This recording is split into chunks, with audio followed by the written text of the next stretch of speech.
So lots of times I will see an intubated child and they're like this, and I can tell that right now, and you can see that with me, I have an ethnoid jam, or where that's come into play. Hi guys.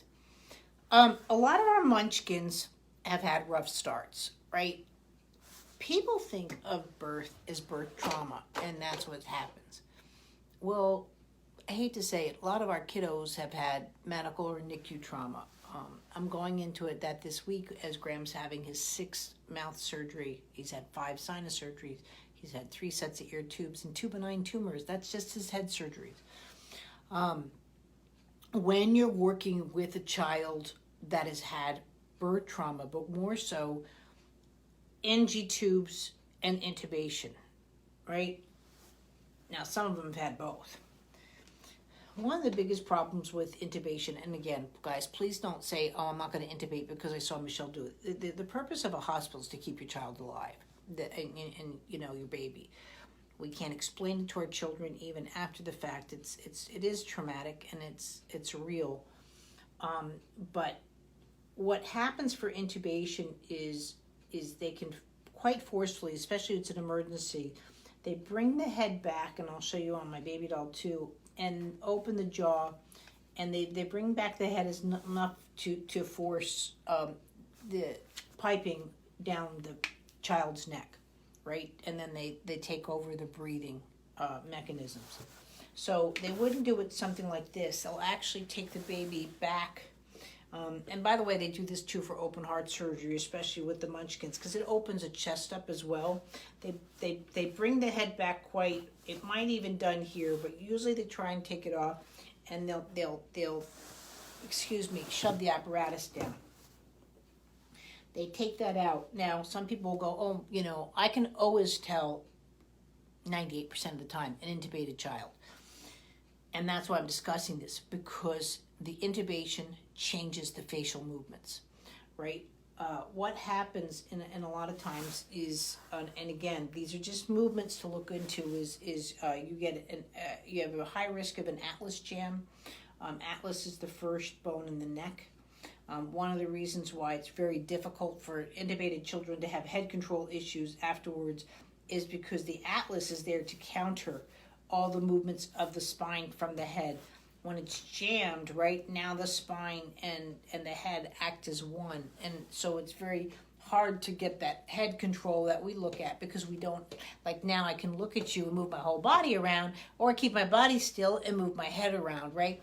The atlas is in regards to that, and when it gets interrupted, that's an issue. What I'm talking about too, this would be more my nasal and ear course. Getting into the facial bones inside the whole nasal cavity can be really important to your child. All the bones in the body are meant to move, right? You can see this. That's how a baby gets out of you. You can see how the sutures, right? Even the mandible, right, has not fully closed here. They're here to be pliable, not just to get your baby out of the system, but to go into their developmental movement patterns. So usually with intubation, you'll see the canines are in, and the teeth, and you'll get the drop mouth that's going on. You also can get too, again, here's me looking at you, an ethnoid jam. An ethnoid, and I'll show you in a second, comes into play, and so the brow looks a lot wider. Right now I can't see you, it's double. And this is a problem too, because this is where I'll be like, there's an issue with vision, and you'll be like, the eyes are fine. Yes, the eyes might be fine, your child can't see. If you're looking inside the cranium, right, so now here's the top part of an adult skull. This white bone in there, as you can see, it goes into the eye orbit, right, the eye. The yellow is your lacrimals, and your maxillary is the green. The maxillary goes in all around. So again, what you're doing is you're squeezing these canines. This is where I wish I had a soft skull, right? And it pushes out the orbit, but you can also get, and you can see the ethnoid in here, but if I take this out, the ethnoid in an adult skull is quite substantial. Now this is the ethnoid and the vomer together, your nasal septum, but this is what it looks like, and it's like a walnut that goes inside of here. And lots of times when it's been jammed, right? And now this can happen from deviated septums, but also NG tubes. An NG tube, nasal gastric tube, goes in through the nose and then down through and drops through the esophagus. Complications there is now making the spine too heavy because you've got an inanimate object laying on the spinal column. And again, I'm not saying don't use an NG tube, but a lot of people will fight getting a G tube and go way too long with the NG tube. But it comes down and goes through your cavities, which again can throw off. An alignment is a good word for it, but I still look at these as cranial movements, your facial movements. So these are things that really need to be taken into consideration. So lots of times I will see an intubated child and they're like this and this, and I can tell that right now, and you can see that with me, I have an ethnoid jam, or where that's come into play. These are things that are covered in the cranial course.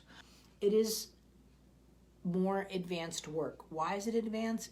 And I'm going to go over this today. There's close to 200 videos in my cranial courses. It is a lot of work. You will be learning about anatomy, but not anatomy, right? Like what I'm teaching you here. This is functional anatomy. It's how the anatomy works together. I got very frustrated, like with what my son went through. We're not cars. We can't say the carburetor's over here, whatever. We can't say that the brain is over here and the heart's over there. It's just not. The body works together, and it's very important. And these are just some things to work with your child. All the bones in the body are meant to move, right? You can see this. That's how a baby gets out of you. You can see how the sutures, right? Even the mandible, right, has not fully closed here. They're here to be pliable, not just to get your baby out of the system, but to go into their developmental movement patterns. So the head and the suture course would be for more any kind of do with cranial movements, any of your developmental milestones, like coming to sitting, and the nasal and ear course will come into, again, especially if your child's had some kind of trauma to any of this area. And that's where we'll impede the movements, especially when your child's had Tegaderm tapes and so forth. Add in some seizure meds, which are going to cause a gum overgrowth. Again, you can get into some really funky movement deviations within the body, and it makes the cerebral palsy look a lot worse because the face isn't moving.